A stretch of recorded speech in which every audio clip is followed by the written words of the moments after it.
Well, I'll tell you what, we had a lot to think about in our 6 weeks between the end of the season and now. What was your 6 weeks? A time to reflect, refocus, come up with a strategy? Yeah, of course. You don't really stop thinking about your team, your players. I've always been thinking about football, and I love thinking about football. And I've been thinking about Man United when I was back home in Norway anyway, what I would have done, and now is the chance to try to do what I would have done if I didn't have the job. So now I'm in the job, and yeah, we've been discussing, reflecting, had loads of different chats, meetings, and come up with a plan. Was there an ability to kind of rationalise last season? I mean, it was so kind of in the headlights that everything went brilliantly, and then 2 wins from 12. Yeah. Was that a result of doing your fitness work mid-season and it kind of tailing off because they were tired? Have you come up with an answer on that? Because it was odd.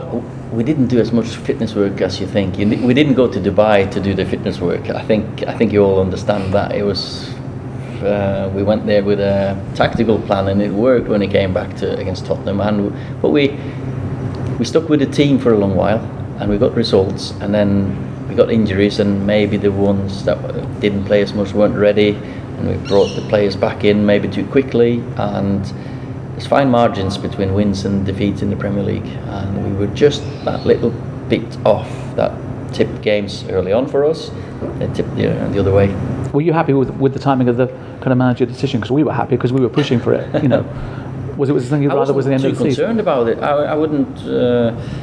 I never asked Ed about what was going to happen, because I promised I was going to do my best, however long it's going to last. 6 months, 6 years, 60 years, or not 60 years, but how long it's going to last. So it didn't. My approach didn't change. I don't think the players' approach changed. It was just a difficult period of the season. Of course, we went through in the Champions League, that we played better teams, more games, and it all just ended up that we didn't have enough energy, mentally or physically, to tip games in our advantage. So everything changes pre-season because you've got a full season to go at it. What was your chat with the players like when you came back together as a group? Because it's different circumstances, isn't it? Yeah, no, but we talk about what's expected, what's required, what standards, and what we have to do every single day. The little margins, the little wins, little tactical tweaks, all them little things, and it's great being a group together from day one, and we know we have a plan, and this is the way we're going to do it, and we've agreed to this way. And the first couple of weeks have been encouraging. Of course, you always expect the first couple of weeks everyone to come in with fresh energy and focus. They've not moaned. Maybe that's a bad thing. Maybe we haven't ran them enough. So, but I think that we've just worked enough, so we're going to be fitter and probably more robust when the league starts. Did you have to talk to them about standards off the pitch as well? I mean, everyone's recognised the fact with the suits and the ties and all those sort of things, but even social media, because everyone's under the spotlight even more than ever. Yeah, but that's when you sign up for this club, you're always under the spotlight, and we have to have. I'm a big believer in discipline, and self-discipline, and discipline within a group, because I would have never ever made it as a footballer if I didn't have that self-discipline and look after myself and make the most out of my talent. And the day you're not at Man United, you realise, I should have done that, I should have done this. I know I should have asked the gaffer to be taken off against Wolverhampton when Ronaldo was running down the wing, but I was stubborn enough to say, I want to show Ronaldo that I'm. So that decision changed my life, because I got injured and I shouldn't have. So that's the one piece of discipline I didn't have. Yeah, but you might not be Manchester United manager now if that hadn't happened. Maybe not. So it all works out in a way. And in terms of this 10-day period in Perth, is it fairly ruthless? Because we've seen the whacker lights on, we've seen them off. I don't think it's ruthless. No, I don't think. I think it's been pushing the limits, pushing the threshold. The boys have been good. As I said, they've not moaned enough.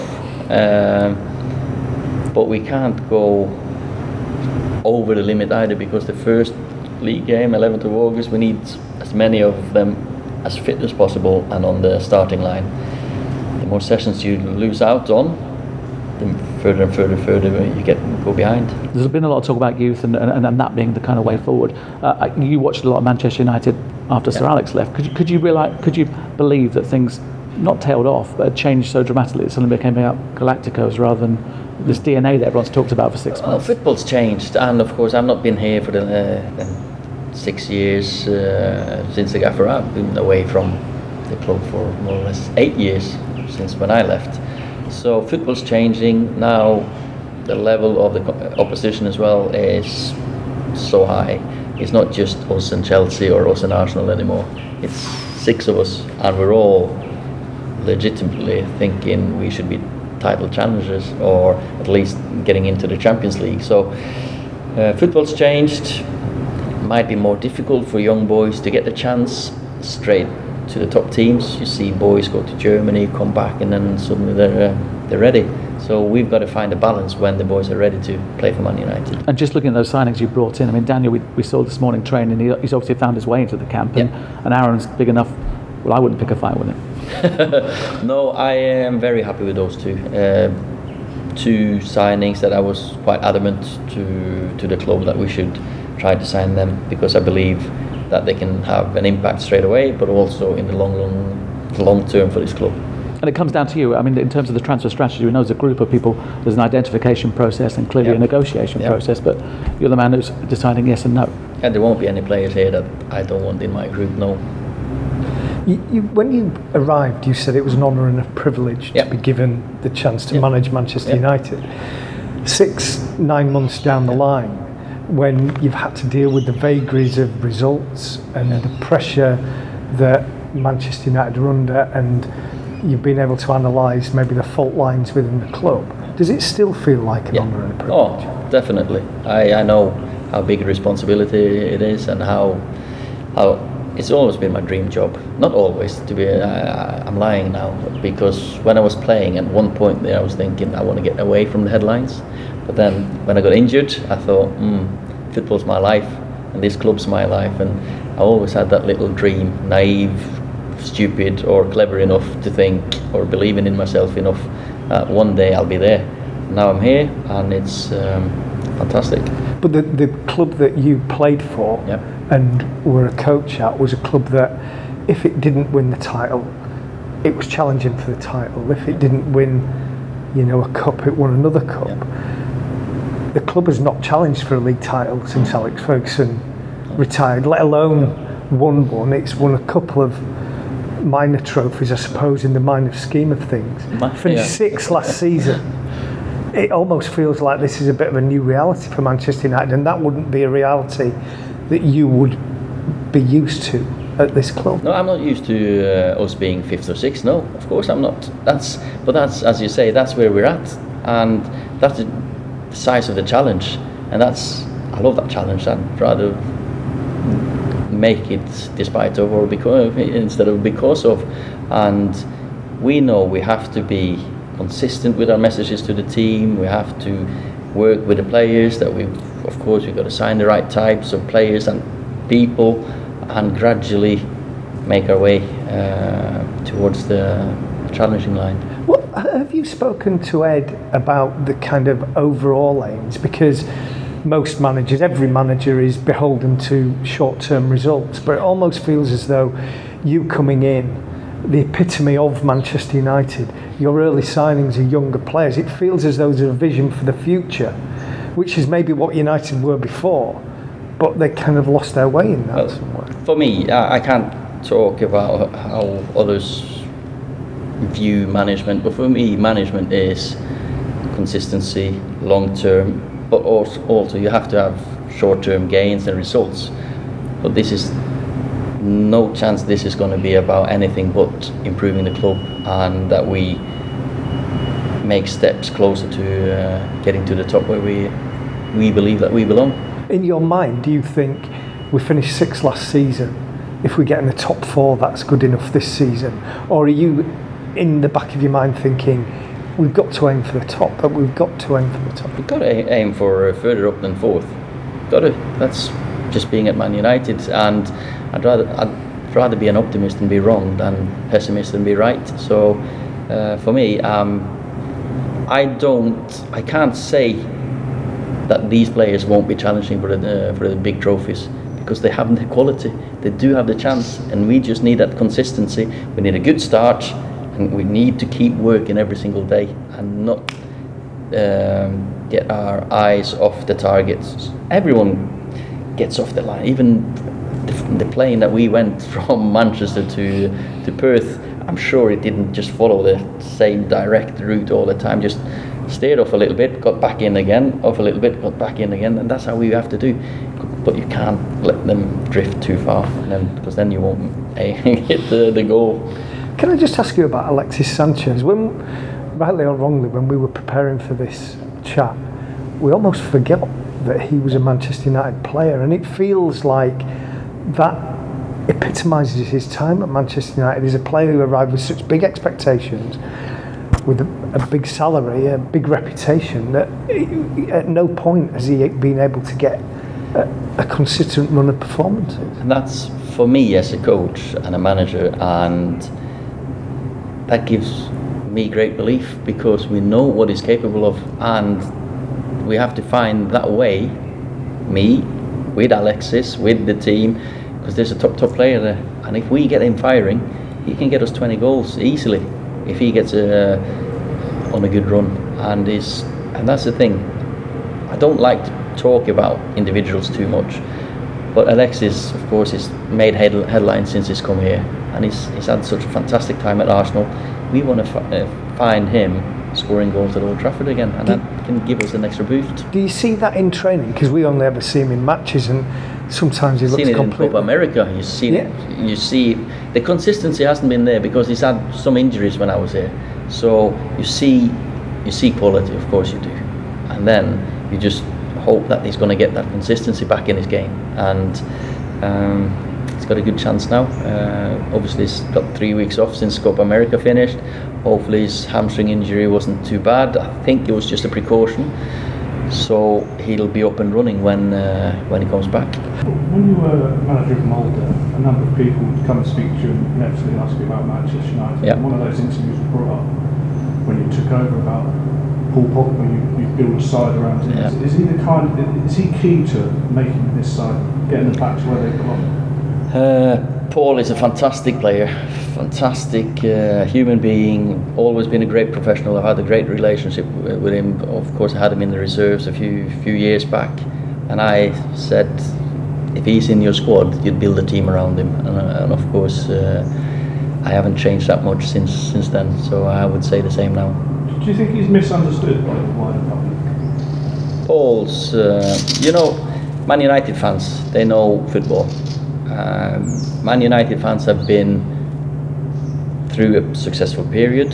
Some supported us way before the successful times with Sir Alex as well. There's one. But they don't have the social media. But we know Paul has been criticised by a few, but he's loved by loads more. He's one of numerous academy graduates. I think he did 3 their debuts last season. It's obviously a cornerstone of the club. Yeah.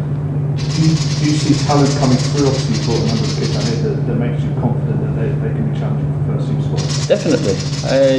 I'm sure. So Jimmy came on, scored a goal. He shows glimpses there. He's Michael Carrick type of player, but he's young. So as a midfielder, you need time. Mason Greenwood, he'll score goals this year. 100% sure. He'll score goals because that's just him. He just pops up, finishes, scores. The last 2 games he's played for us, though, Cardiff and Perth, he should have had 4 goals, 5 goals. And if they come against Chelsea or Wolverhampton instead, we're happy. Mason Greenwood, you'll know better than anyone what it takes to be an elite level striker. You're right. Come on. Karen arranged it. Give us a chance. As soon as we mentioned Pogba, the bird came down and stopped us. It's well organised. It's brilliant. Fantastic. It's like a drone. I was going to say before I so rudely interrupted. You know better than anyone what it takes to score goals at the top level for a club like this. Yeah. What does Mason Greenwood have? Because we've all seen him light up the 23s, the 18s, but it's another level and he does seem to just adapt to it. He's a natural finisher, natural footballer. He's right-footed, left-footed. I don't think he knows if he's more predominant on his right or his left. Takes penalties with both feet, free kicks with both feet. So he's just a natural, and he finds space naturally. And in a game, he'll always end up with chances, and with his quality, he'll score goals. Obviously, the Europa League isn't a competition that anyone associated with Manchester United ideally like to be in. But could it actually benefit the club in the long run? This opportunity to field the new boys, Daniel Jameses, the Mason Greenwoods, and actually give them a place where they can shine. Europa League is a great opportunity for us to win a trophy. We've seen last year Chelsea and Arsenal in the final, and of course we have to aim to get to the final. That's the ultimate aim. On that way, I'm sure we'll see the young kids. Some of them, you got Axel, you got Chongi, Angel, Jimmy Mason. I don't know how many of them will play, but we'll see them, and we have to get into the Champions League. We want to get into the Champions League. Is that by winning Europa League? You can take a chance, but in the cup competition, you never know. You might be unlucky one game, have 4 players injured or posted out 3 times. So we've got to be consistent in the league, and then see how far we get in Europa. You're often asked, whether directly or indirectly, about the past and Sir Alex Ferguson. Yeah. Do you ever get tired with the questions about Sir Alex Ferguson? I mean, No. There's too much read into it from outsiders about his influence on you, or is it just natural? I mean, I think after having worked for him for 15 years, 14 and a half years, 11 as a player and 3.5 as a coach, it's natural that I've learned from Sir Alex, and he's the biggest part of my football career I've spent under him. So I've been transformed more or less from the day I went from Molde to the day I left Man United, as a person, as a winner. He's installed that into many of his players. Now, of course, I speak to him after the games, go up to his lounge. I think it's been written and said loads of things that's not true. He's been to the training ground twice since I've been there, so it's not a lot he could manage to do with the boys those 2 days. That's the relationship that people kind of wonder about is how active he actually is. Because like you say, reports suggest that he's there 7 days a week. Yeah, that wouldn't be fair on him, would it? He's at a different stage of his life now, and it's great to speak to him after the games and to see him so fit and healthy and well. And of course, we send texts to each other when we don't meet. But I'm just happy that he answers me my texts every time I ask him for something. He asks me for a few favours, and it's great. Just wrapping it up, United fans clearly, love you. There's no doubt about that. As a player now, as a manager, have you got to ask them to be more patient because they'll be prepared to be patient, or is that the wrong message coming from the Manchester United fans? Well, you've got to be patient. You have to know that to build a team and rebuild a squad, it will take time. I'm not going to ask for too much time, because as a manager you're also under pressure to get results straight away.